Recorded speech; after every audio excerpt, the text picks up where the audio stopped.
temos datos como que as tres grandes compañías eléctricas que operan no Estado español, Endesa, Iberdrola e Gas Natural, levan gañados 56.624 millóns de euros dende que comezou a crise. Mentres tanto, o recibo da luz encareceuse un 52%. Desta forma estamos vivindo tempos de fogares fríos e escuros mentres as grandes compañías eléctricas enriquecen.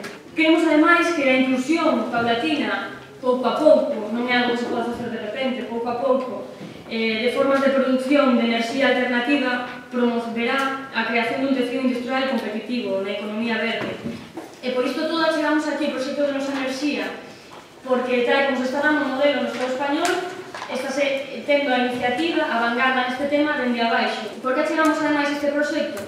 Primeiro porque o proxecto no que xa existe un precedente a nivel municipal, que é o asignado co Concello de Rianxo, que acordou con Nosa Enerxía suministrar a electricidade de varios espazos municipais. E segundo, por ser unha sociedade cooperativa sen ánimo de lucro.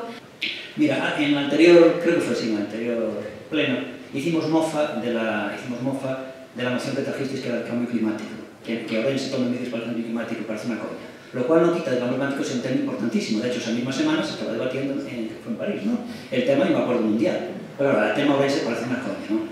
Claro que a cumbre do clima, que se fixo en París, e que ten que ver, digamos, que ali os expertos mundiais iban a falar sobre o tema, é curioso que fora convidado o Concello de Pontevedra, é dicir, no junio de París, que está moi longe, foi o Concello de Pontevedra por boas prácticas. Pois aí temos un exemplo de como a nivel local sí que se pode traballar e sí que se pode dar testemunha de que se está facendo algo en contra do cambio climático.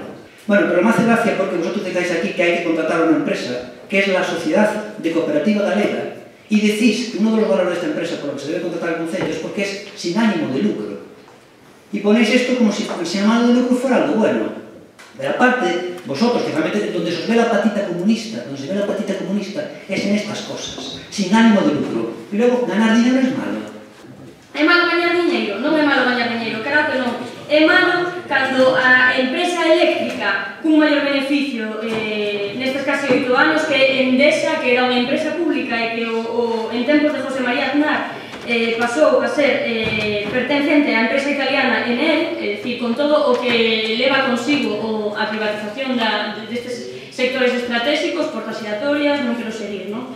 Pero cando unha empresa eléctrica e as tres eléctricas por antonomasia que traballan no Estado español ganan millóns, mentras no recibo da luz se sube un 52% ao conxunto dos cidadáns, entón sí, é malo lucrarse en contra do benestar das persoas, lucrarse en contra das persoas